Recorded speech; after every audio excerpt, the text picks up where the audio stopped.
Mofonaina isan'andro, atolotry ny Mpitandrina RAKOTONAVALONA Maholy.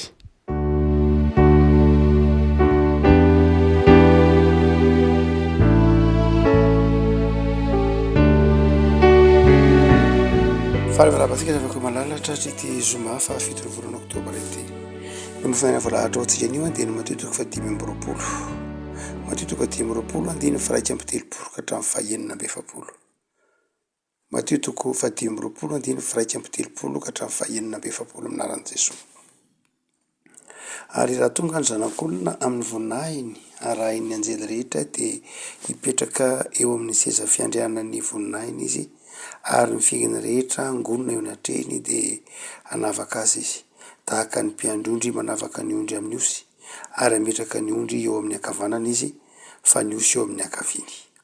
Ary amin'izany ny mpanjaka ilaza amin'izay eo amin'ny ankavanana hoe: avy ianareo izay notainy raiko, mandovà ny fanjakana izay voasoratra ho anareo hatratrainana izao tontolo izao. Fanaona dia nomenareo hanina, nangetaheta aho dia nampisotroanareo, ny vahiny aho dia napetranao nareo, tsy nanan-kitafy aho dia notafianareo, narary aho dia notsaboinareo, tao an-trano maizina aho dia novanginareo. Ary dia hamaly azy ny marina ka hanao hoe: Tompoko, oviana no hitanay noana ianao ka nomenay hanina, na nangetaheta ka nampisotroanay, ary oviana no hitanay ny vahiny ianao ka nampiantranonay, na tsy nanan-kitafy ka notafianay, ary oviana no hitanay narary ianao na tao an-trano maizina ka novanginay. Dia hamaly ny mpanjaka ka hanao aminy hoe: lazaiko aminareo marina tokoa, arak'izay efa nataonareo tamin'ny anankiray amin'ireo rahalahy kely indrindra reto no nataonareo tamiko. Ary dia ilaza indray amin'izay eo amin'ny ankaviny kosa izy hoe: mialamika ianareo izay voaozona ho any amin'ny afo maharitra mandrakizay izay voasoratra, izay voavoatra ho an'ny devoly sy ny anjeliny. Fanaona aho fa tsy mba nomenareo hanina, nangetaheta aho fa tsy mba nampisotroanareo, ny vahiny aho fa tsy mba nampiantranao nareo, tsy nanan-kitafy aho fa tsy mba notafianareo, na ratsy tao an-trano maizina aho fa tsy mba novanginareo. Ary dia hamaly kosa ireo hoe: Tompoko, oviana no hitanay noana ianao, na nangetaheta na ny vahiny na tsy nanan-kitafy na narary na tao an-trano maizina ka tsy mba nanompo anao zahay. Fa hamaly azy izy ka hanao hoe: lazaiko aminareo marina tokoa, arak'izay tsy nataonareo tamin'ny anankiray amin'ireto kely indrindra reto no tsy mba nataonareo tamiko.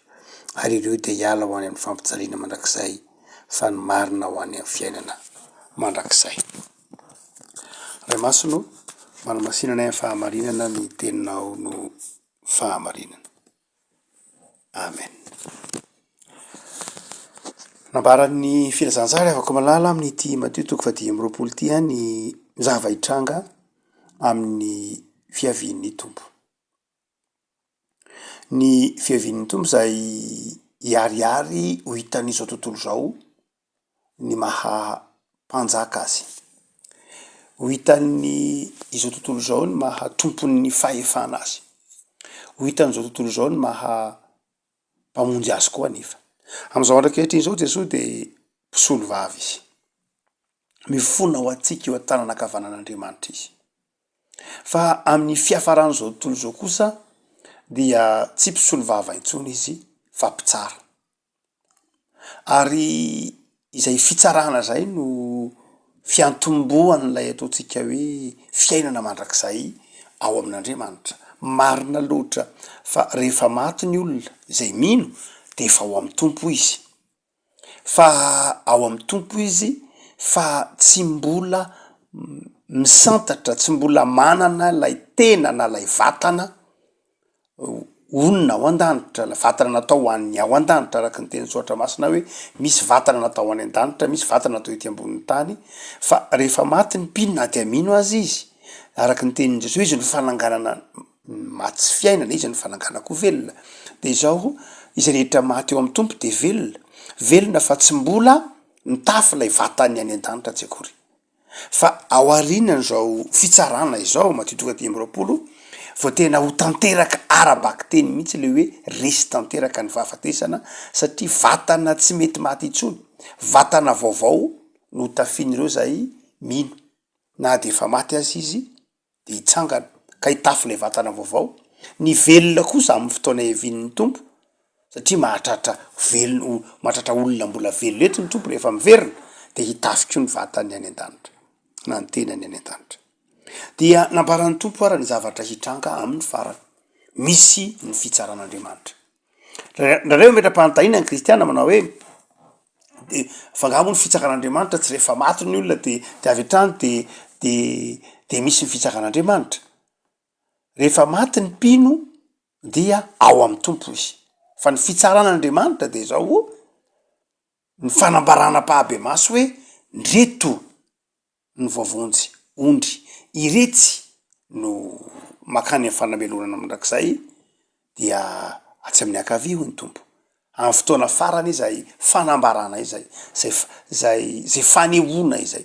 Fa rehefa maty ny mpino de zao na dia tsy mbola misy le fitsaranak'izao hitantsika zao raha tsy amin'ny andro farany. Fa izay tiana ho takaritsika na ampahirizantsika riavana amin'ny timy tonga dimy roapolo ity de ny hoe iza moa no makao amin'le fiainana na ny marimarina kokoa inona no andrasana amitsika izay hoao am'izany fiainana zany. Mahafinaritra be rehefa ko malala ny baiboly fazantsika zany fa melo lalana mandrakariva ny farany hitan-tsainan'ny olombelona izy. Ny olombelona de ankehitriny de milaza hoe reto zavatra dimy reto no heverin'ny olombelona ho mamaritra ny atao hoe fahantrana. Be de be ny amaritany fahantrana fantatsika misy famaritana ara-toe-karena hoe miainga amin'ny produit national brut na miainga amin'ny vola miditra isan'andro na be de be no amaritana ny antsoiny hoe fahantrana. Fa anankiray am'izay amaritan'ny olombelona ny fahantrana ankehitriny de zavatra dimy reto zay resahany ty baiboly ty mahagaga. Voalohany de ny olombelona manao hoe mahantra ny olona anankiray voalohany indrindra rehefa tsy manana hoaniny izy. Zay ny voalohany mamaritra ny fahantrana voalohany indrindra. Ny hoe mahantra izy satria tsy manana hoanina. Tsy ampy azy ny sakafony, tsy ampy azy ny hanina hoaniny na koa mahantra ny firenena anankiray rehefa tsy mahavelona na tsy afaka manome sakafo ampy ho an'ny mponina ho aminy izy. Zava-dehibe zany ny sakafo. Mahantra ny olona anankiray ho isika teo rehefa filana fotsiny rehefa tsy ampy sakafo izy. De ny faharoa de zao mahantra koa ny olona anankiray rehefa mitanjaka izy. Rehefa tsy manana fitafiana sahaza azy izy na tsy mitanjaka aza. Rehefa tsy afaka manafy ny tenany intsony izy dia maridre faharoa ahafantarana ny fahantrana zany. Mahantra ny firenena anankiray raha toa ka tsy ampy sakafo ny mponina ao aminy, tsy mahavelona ny mponina ao aminy intsony izy, tsy ampy ny sakafo hohanina fa mahantra koa izy rehefa tsy mitafy tsara ny mponina ao aminy. Rehefa tsy mahana fitafiana afahetry miatrika na ny atsika na ny orana na ny hafanana. Fa makitana hoe maridre fomen'ny olombelona zany. Ny fahatelo de zao mahantra ny olona rehefa ny firenena anankiray na ny olona anankiray rehefa tsy manana trano ialofana araka ny tokony ho izy. Maridre ahafantarana ny fahantrana ny tsy fananana trano araka ny tokony ho izy. Asa mety tsy mitafo, mety tsisy varavarana, mety mangatsika, mety tsy zarizary. Rehefa ny firenena anankiray ka ny mponina ao aminy monina amina trano tsy zarizary, monina amina trano tsy mahavelona, tsy mahasalama ny akabeazan'ny mponina ao aminy, de mahantra zany le firenena.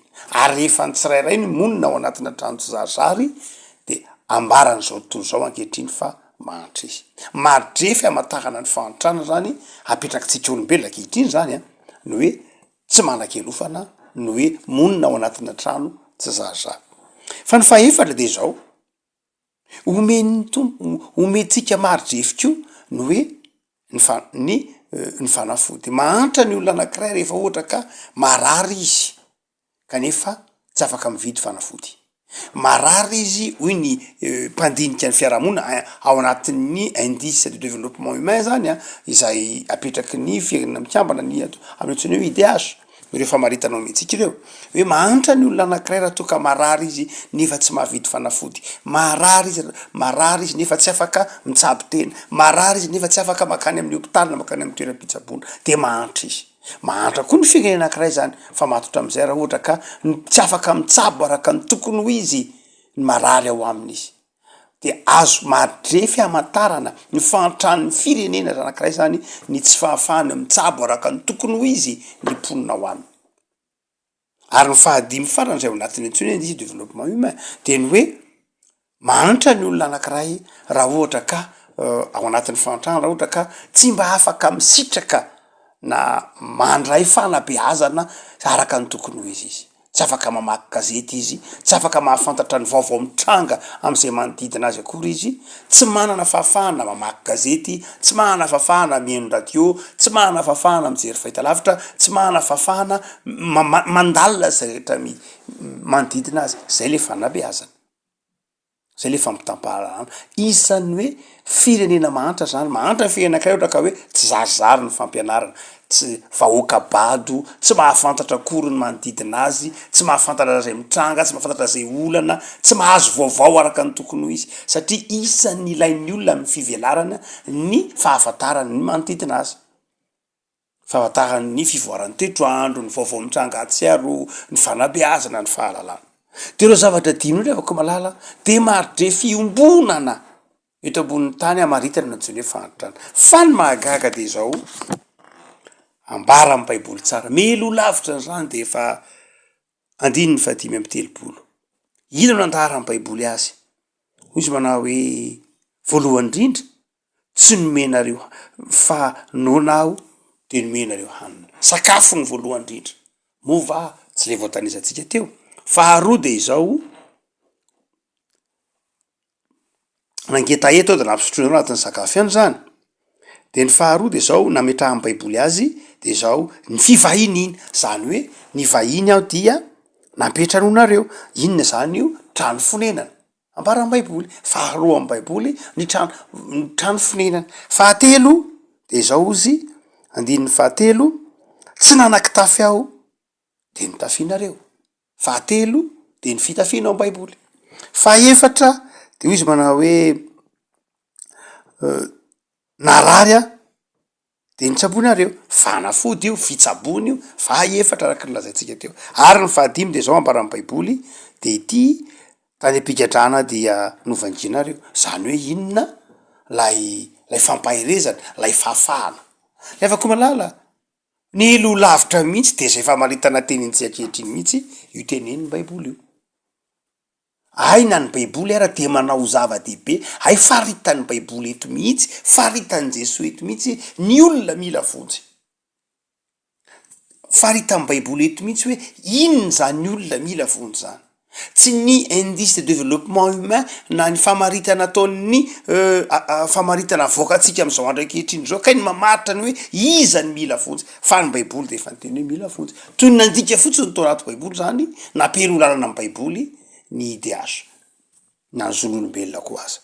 Hoe sakafo, fitafiana, trano fonenana, fanafody, fahafahana na fanabeazana na fitezana. Tsy maninona. Rehefa koa malala ny baiboly zany de milalana antsika mazava hoe iza eto amin'ity tany ity ny olona mila vonjy. Iza raha mera-panontania zany tsika manao amin'ny baiboly manao hoe iza moa Andriamanitra no andrasanao ka ilana ifamonjena, de io tenenin'ny baiboly io ny tsy manan-kohanina, ny tsy manan-kotafiana, ny tsy mba manana trano nenana namonina ao anaty trano tsy zarizary, na mpanjenjena, ireo marary tsy mahavidy fanafody, ireo marary tsy mba misy mpijery, ireo marary tsy mba misy miantra. Ary eo ny fanabeazana, na ireo zay ny Mpitandrina, ireo zay tsy mba mahana fahafahana, ireo zay tsy mahana fahafahana akory hamantatra ny manodidina azy, ireo zay tsy mahana fahafahana afaka mifaly amin'ny asan'Andriamanitra. Rehefa koa malala eto ny baiboly de miteny manao hoe ho Jesoa am'izay manao zany asa fiantrano zany, de ho Jesoa manao hoe ilaza am'izay eo amin'ny akaviny manao, ilaza am'izay eo amin'ny akavanany manao hoe arak'izay efa nataonareo tamin'ny anankiray am'reto rahalahy kely indrindra reto no nataonareo tamiko. Le avako malala nitsika manao hoe ho avy ny fitsakan'Andriamanitra iveriny Jesosy. Misy ny fiainana mandrakizay na mino ny hafa na tsy mino ny hafa, isika mino zany ary fantatsika izany be dehibe tsy ny tenin'Andriamanitra ihany fa na amina proof scientifique sasasasany ary de tatsika fa tsy maintsy hifarana zao rehetra zao de misy ny fiainana mandrakizay ho vatanana. Fa iza ny makao am'izay fiainana mandrakizay zay? Tsy ny olombelona manam-pahefana ka miteny manao hoe zaho ao amin'ny fiainana mandrakizay. Tsy mahana fahefana an'izany ny olombelona. Jesosy ihany mahana fahefana an'izany. Hoe nao ry mpanompo tsara sady mahatoky, midira ny fifalian'ny tomponao.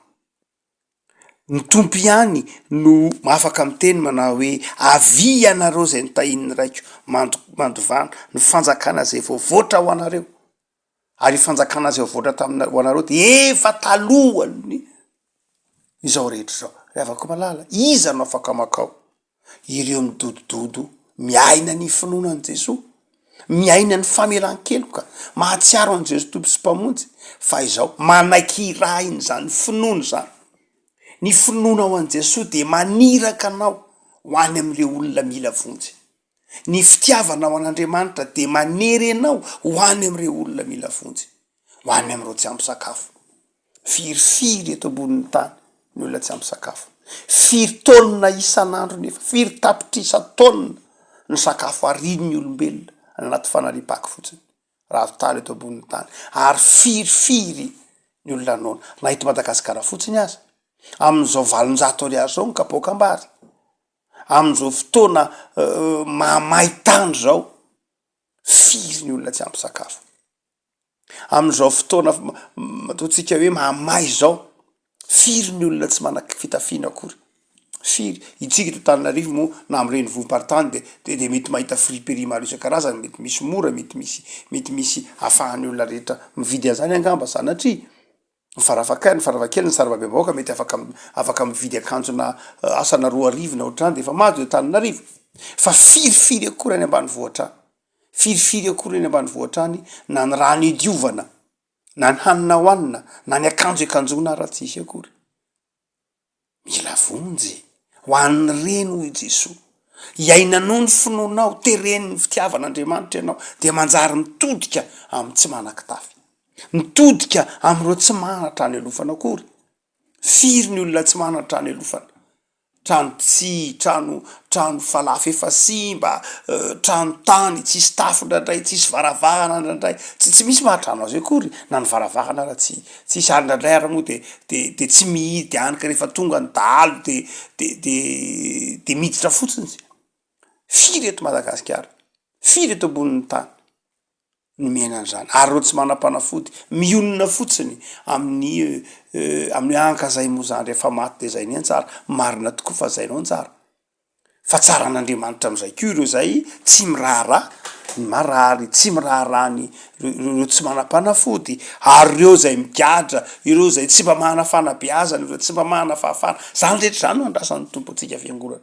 Zany rehetra zany no anairan'ny tompontsika. Isika zay mahana zany fahafenona rehetra zany, na sakafo, na fitafiana, na fanafody, afaka mijery zay vaovao atsiaroa, malalaka tsara, afaka mifaly amin'ny fahafana. Itsika no tao amin'ny tompo rehavako malala. Ho ao amin'ny fanjakan'Andriamanitra ianao. Satria navotan'i Jesosy nge ianao nitioviny tamin'ny rany, ho ao amin'ny fanjakan'Andriamanitra. Fa move rehefa iona amin'Andriamanitra ao amin'ny fanjakana ianao, inona no lazainao? Raha metram-panontaniana izy manao hoe vitanao ve ny zaran'ny mofonao tamin'ireo noana? Vitanao ve ny zaran'ny fitafianao tamin'ireo tsy manan-kitafy? Ndray maka Jaona Mponao Batista nametrahan'ny olona fanontaniana, Luka 2:7 manao hoe inona ary ny ataonay ry Jaona? De Jaona manao hoe raha misy manana akanjo roa mandehana omeo an'ny tsy manana. Ahoana ny boky Isaia 3:10, ny fifadiana izay akasitrahako. Ny Jesosy moa tamin'izany fotoana zany de mifady anina. De Jesosy manao hoe tsy ny mifady anina nke ny zava-dehibe, fa ny fizaranao ny haninao, ny mofonao an'ny malahelo. Asian'Andriamanitra misy malahelo sy mahantra eto ambonin'ny tany. tsy voatery hoe satria tsy miasa izy reny, tsy voatery hoe satria kamo izy reny. Ndraindray mantsika finaritra metra-panontany hoe ka iny nge lehilahy lehibe matanjaka ve tokony asa, iny nge vavy tokony manasa lamba, iny nge sy ny sisa rehetra. Mety afaka mitenin'izany isika, fa tsy zay ny zava-dehibe, tsy ny fitsarana azy ny zava-dehibe, fa ny fanaovanao ny adidinao na tren'Andriamanitra. Mety itenanao manao hoe olona matanja be reny ve isoroa ny toka fotsiny vola, na tsy fantatro vehivavy tsy fantatro. Rehefa koa malala tsy nataon'Andriamanitra itsara ianao, fa ataovy ny adidinao, ataovy ny adidinao. Raha ohatra ka izay no ataonao dia tsisy olona anaovanao asa soa na ray azy eto ambonin'ny tany. Raha ohatra ka izay no jerena hoe aka ianona nge zao e, ka zao ange ka reny, raha izay no jerena dia tsisy olona mendrika anaovana asa soa na ray azy. Na ny kamboty aza dia tsy anaovanao ka izy nge afaka miasa e, na ny sembraka miteny ka izy nge ohatran'izao e. Fa zao rehefa koa malala ataovy izay tokony ataonao dia zay fotsiny ihany. Aza menimeny manakomeny ianao na tokony amenao dia meo, ny sisa zay ihany. Satria misy olona mahantra nateraky ny fahakamona, fa misy olona mahantra nateraky ilay rafitra na ilay système na ilay zavatra mety ho mitrango anatin'ny fiarahamonina ny nampahantra azy. Nefa ahoana no navahanao an'izany, ahoana no nananao solomaso ka itery manao hoe ry olo ry dia nampahantra azy dia ny rafim-piarahamonina na nampahantra azy dia satria zao ianao koa nahatafitanao na nampanananao tsy voatery ny fiezahanao, fa mety ny rafim-piarahamonina nisy ianao satria ianao mivoaka tamina fianakaviana na nazebana isy azy nanao zava-dehibe ny fianarana, dia na tsy mifidy ny fianakaviana ho ary ianao, fa nanino ianao nipotra tao anatina fianakaviana anankiray zay misy rafitra mazava ka izay rafitra izay nanondrotra sy nampiakatra anao. Dia ohatr'izay koa ny fahantrana, misy koa olona tao anatin'ilay fahantrana na dia efa niezaka mafy mihitsy azy izy dia nisotonon'ilay fiarahamonina misy azy, na dia mety niezaka ary izy zany dia zao sarotra ny manavaka. Zay mahatonga ny tompo eto miteny hoe atao fotsiny zay sedra ny tananao e. Manana ariary zato ianao dia meo ary zato izy, manana arivo ianao ny aposinao dia meo izy. Fa raha ohatra ka metra-pahantany any amin'izany ianao dia zao tsy voavaly zany. Ary raha tsy voavaly zany, sao dia ny tompo no hamaly azy ka manao hoe za angeny nandefa le olona sanatriny zany. In'olona iny teo akaikinao tamin'ny ora ohatran'izao e. Rehefa malala ndraindray isika mahita olona tokony omeny isan-karazany dia ndraindray ny hitantsika lay fitrangan-javatra ivelany marina tokoa. Mety hoe maninona ary ny anina ny tsy afaka manampy azy, anina nge ny havany ve dia tsy afaka manampy azy miparitana, fa maninona izy no makaty amiko. Tsy rehefa koa malala tsy toetra kristianina zany. Rehefa tonga eo aminao izy ka manana ianao teo meo amin'ny fitiavana, tsy manana ianao dia aza mandatsa, aza manome moral azy akory, ianao tokony asa, ianao tokony zao, aza manao zany satria Jesosy tsy nanao an'izany ianao. Raha nanana ianao Jesosy tsy mandatsa anao mihitsy, no zany dia zao avelo fotsiny izy. Rehefa manana ianao dia manomeza amin'ny fifaliana, tsy manana ianao dia zao avelao zany ho an'ny tompo, fantatry ny tompo fa tsy manana ianao. Rehefa koa malala ho ao amin'ny fanjakan'Andriamanitra nge isika, ho ao amin'izany lanitra izany, fiainana nge mandalo fitopolo taona, valopolo taona, potro zay nge ny telopolo, zao ny taona dia vo tapitra, rovorana sisa, vetivety ny fandalin'ny taona. Ao anatin'izay vetivety ny fandalin'ny fotoana izay, inona nataonao tetỳ ambonin'ny tany? Dia hoe ny tompo manao hoe mba jereo ireo madinika rahalahin'i Jesosy ireo endrik'Andriamanitra ireo. Marina fa mety hitanao miteny ratsy ny sasany, marina fa mety hitanao mangalatra fetsifetsy ny sasany. Iny mety hiteny ka amintsika amin'ny reny koa ve dia rahalahin'i Jesosy, reny teniteny foana re ve dia rahalahin'i Jesosy, ho an'ny reny koa nahafatetsiny Jesosy tao amin'ny hazo fijaliana.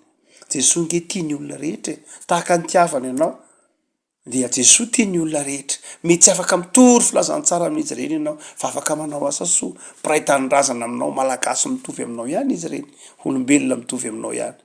Mety manana ny toetra ny fahalemeny sy ny sisa rehetra dia mivavao azy, dia atao fotsiny izay tokony ataonao, satria zany no lalan'ny fiainany, zany no lalan'ny olona ho ao amin'ny fiainana mandrakizay. Tsy ataontsika zany mba hahavoavonjy antsika, fa asan'ny olona efa ho ao amin'ny fiainana mandrakizay zany. Tsy ataontsika zany asa soa be dehibe izany mba hahatonga antsika ho voavonjy, fa satria voavonjy isika, satria efa nandray tsika, satria tsika manana ny men'ny tompo afaka amin'izany dia manao zany isika.